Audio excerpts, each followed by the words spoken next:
నగర ప్రజలంతా solid waste management సక్రమంగా నిర్వహించి తడి పొడి చెత్తలను వేరు చేసి కాకినాడ నగరాన్ని ప్లాస్టిక్ వ్యర్థాల బారి నుండి కాపాడాలని ఆల్ ఈజ్ వెల్ వ్యవస్థాపకులు కిషోర్ కుమార్ కోరారు. కాకినాడ జిల్లా కలెక్టరేట్లో ఆల్ ఈజ్ వెల్ సంస్థ ఆధ్వర్యంలో సాలిడ్ వేస్ట్ మేనేజ్మెంట్ ను సక్రమ నిర్వహణ చేయాలని సంస్థ అధ్యక్షులు కిషోర్ కుమార్ వినూత్నంగా అధికారులకు ఫిర్యాదు చేశారు. ఈ సందర్భంగా కిషోర్ కుమార్ మీడియాతో మాట్లాడారు. ఎలక్ట్రికల్ వేస్ట్ ఇటువంటి వాటిని ప్రాపర్గా డిస్పోజ్ చేయగలిగితే, అంటే సాయిల్ చేయకుండా మనం వాడేసిన తర్వాత బయట పడేయకుండా నీట్గా ఇస్తే కనుక దాన్ని డిస్పోజ్ చేసిన దాన్ని చక్కగా దాన్ని మనం రీసైకిల్ చేయడానికి అవకాశం ఉంటుంది. ఆ రీసైకిల్ చేయడానికి కావాల్సిన సపోర్ట్ ప్రజలందరూ కూడా తెలుసుకొని జాగ్రత్తగా డ్రై వేస్ట్ని విడిగా ఇవ్వండి. డ్రై వేస్ట్ అంటే కనుక మీకు ఒక కవర్ కానీ, ఒక పేపర్ కానీ, ఒక ప్లాస్టిక్ కానీ, లేకపోతే ఒక మెటల్ కానీ, ఒక గ్లాస్ కానీ ఏదైనా కావచ్చు.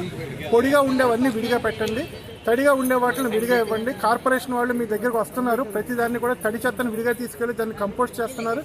అలాగే పొడిగా ఉండే వాటిని రకరకాలుగా వాటిని రీయూజ్ చేయడానికి అవకాశాలు ఉంటాయి. కాబట్టి మీ ఇంట్లో ఏదైనా ఒక పేపర్ కావాలి అని అంటే కనుక డస్ట్బిన్లో తడి చెత్త పొడి చెత్త కలిపి వేస్తే కనుక అందులోంచి ఆ పేపర్ తీయాలంటే కనుక మీరు చేయి కూడా పెట్టలేరు. దాన్ని అదే డ్రై వేస్ట్లో ఉంటే కనుక ఆ పేపర్ తీయాలి అని అంటే కనుక అందులో చేయి పెట్టి తీయడానికి అవకాశం ఉంటుంది. కాబట్టి ఈ విధంగా రీయూజ్ కూడా చేయొచ్చు. అందువలన అందరూ కూడా దయచేసి ప్రాపర్గా తడి చెత్తని పొడి చెత్తని విడదీసి ఇవ్వండి. తడి చెత్తని ప్రాపర్గా కార్పొరేషన్ కంపోస్ట్ తయారు చేస్తున్నారు. అదేవిధంగా మీ ఇంట్లో కూడా మీరు కంపోస్ట్ చేసుకోవడానికి అవకాశాలు ఉన్నాయి. వాటిని మేము మీకు కావాలంటే కనుక ఎలా చేసుకోవాలనే దానికి మా వాళ్ళు మీ దగ్గరకు వచ్చి మీకు చెప్తారు.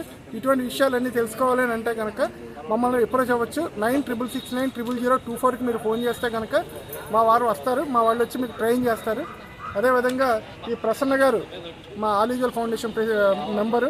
ఈయన కంటిన్యూస్గా ఇదే విషయం మీద రకరకాల ప్లేసుల్లో నిలబడి దీనివల్ల ఉండే ప్రమాదాల గురించి మనల్ని అందరినీ హెచ్చరిస్తున్నారు. ఆ హెచ్చరికను కొద్దిగా అందరూ జాగ్రత్తగా ఆచరించి చూసుకొని దాన్ని ప్రాపర్గా ఎలా డిస్పోజ్ చేయాలని కోరుకుంటున్నాను.